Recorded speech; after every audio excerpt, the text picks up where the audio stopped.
Hi everyone, मैं हूं फ़िज़ा खान और आप सभी का मेरे चैनल स्टडी विथ मी में स्वागत है। तो अगेन मैं आप लोगों के लिए एक न्यू स्टोरी लेकर आई हूं और ये स्टोरी काफ़ी शॉर्ट है बट इंटरेस्टिंग है। तो आइए आज की स्टोरी का टाइटल देखते हैं। आज की स्टोरी का टाइटल है the dolphin and the monkey, यानी एक डॉल्फिन और एक बंदर। आ man had a monkey with him on a voyage, यानी एक आदमी के पास एक बंदर था। With him on a voyage यानी साथ उसे एक सफ़र पे था, यानी साथ उसके एक सफ़र पे था, यानी एक आदमी सफ़र पे एक बंदर के साथ था या उसके पास बंदर था और वो उसके साथ सफ़र पे था। वॉयज का मतलब होता है समुद्री यात्रा, यानी समंदर का सफ़र। Suddenly there was a violent storm and the ship overturned. अचानक वहाँ एक ज़बरदस्त तूफान आया था।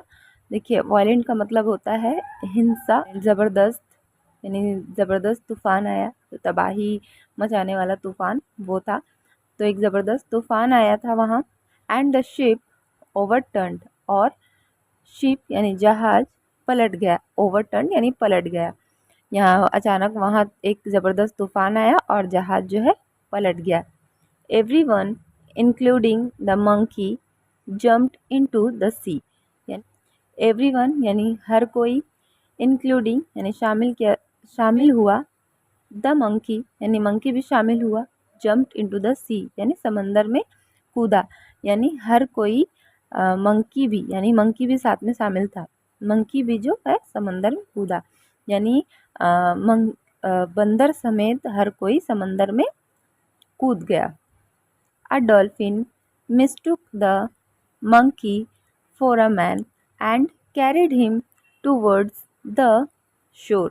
यानी a dolphin यानी एक डॉल्फिन मिस्टूक का मतलब होता है समझ लिया, यानी एक डॉल्फिन ने समझ लिया the monkey for a man, यानी एक बंदर को एक आदमी समझ लिया।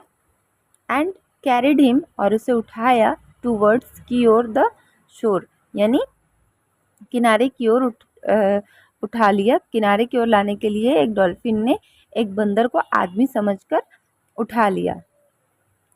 As they passed by the city of Greece, यानी एज जैसे ही वो गुजरे, पास्ड यानी गुजरे, by the city of Greece यानी ग्रीस शहर की तरफ से गुजरे।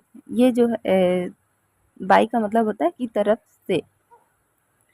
जैसे ही वो ग्रीस सिटी यानी ग्रीस शहर के तरफ से गुजरे, the dolphin inquired whether he was an Athenian, यानी द डॉल्फिन यानी डॉल्फिन ने इंक्वायरी की, यानी पूछा। इंक्वायरी का मतलब होता है ना पूछताछ, तो डॉल्फिन ने पूछा। वेदर का मतलब होता है कि, या चाहे, या फिर दोनों में से कौन सा, इस तरह से वेदर की मीनिंग है। तो इस यहाँ सेंटेंस के हिसाब से की है, जैसे इंक्वायरी की यानी पूछताछ की, ही वॉज एन एंथेनियन यानी वो एक एंथेनियन था। ये जो है डॉल्फिन पूछ रहा है एंथेनियन क्या है। जैसे ग्रीस शहर है, ग्रीस शहर का ये कैपिटल है यानी राजधानी है।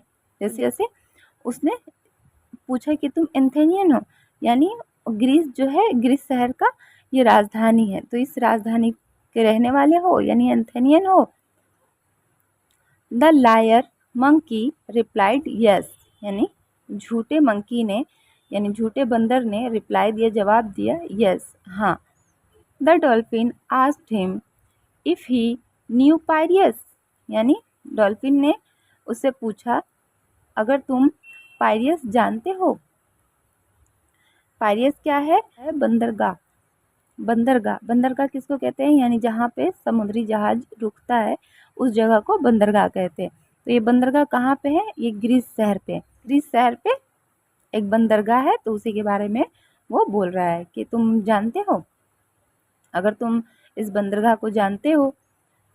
द मंकी वॉज परप्लेक्स्ड, यानी मंकी था परप्लेक्स्ड। परप्लेक्स्ड का मतलब होता है हक्का बक्का होना, यानी घबरा गया वो। वो बिल्कुल हक्का बक्का रह गया, परेशान हो गया कि उसने ये जो क्या पूछ लिया है, कुछ तो उसे समझ तो आ नहीं रहा था, बस वो सिर्फ अंदाज़ा ही लगा रहा था और अंदाजे में ही उसे जवाब दे रहा था। He thought Piraeus was the name of a person, यानी उसने सोचा पायरियस था नेम ऑफ द पर्सन, यानी एक आदमी, एक शख्स का नाम जो है वो पायरियस है। उसने जो है सोचा कि एक आदमी का नाम पायरियस था। But actually it is a port, यानी लेकिन एक्चुअली यानी असल में ये है एक बंदरगाह। पोर्ट मतलब बंदरगाह। बंदरगाह अभी मैंने आपको कहा ना, पोर्ट का नाम है, यानी एक बंदरगाह का नाम है। तो डॉल्फिन जो है बंदर से पूछता है कि तुम पायरियस को जानते हो? तो उसने सोचा कि वो एक पर्सन का नाम है, असल में वो तो एक पोर्ट था, यानी एक बंदरगाह था। And said that Piraeus is his best friend, और उसने कहा कि पायरियस उसका बेस्ट फ्रेंड है। एनरेज्ड बाय दिस लाई, यानी गुस्से से, बिल्कुल गुस्सा हो गया वो जो है डॉल्फिन, गुस्सा हो गया। एनरेज्ड का मतलब होता है गुस्सा हो जाना, यानी गुस्सा हो गया बाय दिस लाई, यानी इस झूठ से वो गुस्सा हो गया। The dolphin dived into the water and ड्रॉन्ड the monkey, यानी इस झूठ से वो गुस्सा हो गया। डॉल्फिन डाइव्ड यानी गोता लगाया, इनटू द वाटर यानी पानी में। डाइव्ड का मतलब होता है गोता लगाना, पानी में डुबा दिया। एंड ड्रॉन द मंकी, और बंदर को पानी में डुबा दिया। डॉन का मतलब होता है डुबा देना, यानी पानी में बंदर को डुबा दिया। तो आइए इस स्टोरी का मोरल देखते हैं। इस स्टोरी का मोरल है, people unaware of the truth misguide others, यानी people unaware of the truth, यानी सच से अनजान लोग मिसगाइड अदर्स, यानी मिसगाइड करते हैं दूसरों को, यानी बहकाते हैं या गुमराह करते हैं दूसरों को, यानी खुद जो सच्चाई से अनजान होते हैं वो दूसरों को भी गुमराह कर देते हैं। आई होप कि आप लोगों को स्टोरी पसंद आई होगी। अगर पसंद आई है तो प्लीज़ वीडियो को लाइक कर दीजिएगा और मेरे चैनल को सब्सक्राइब कर लीजिएगा। मैं आप लोगों से नेक्स्ट वीडियो में मिलती हूँ। बाय।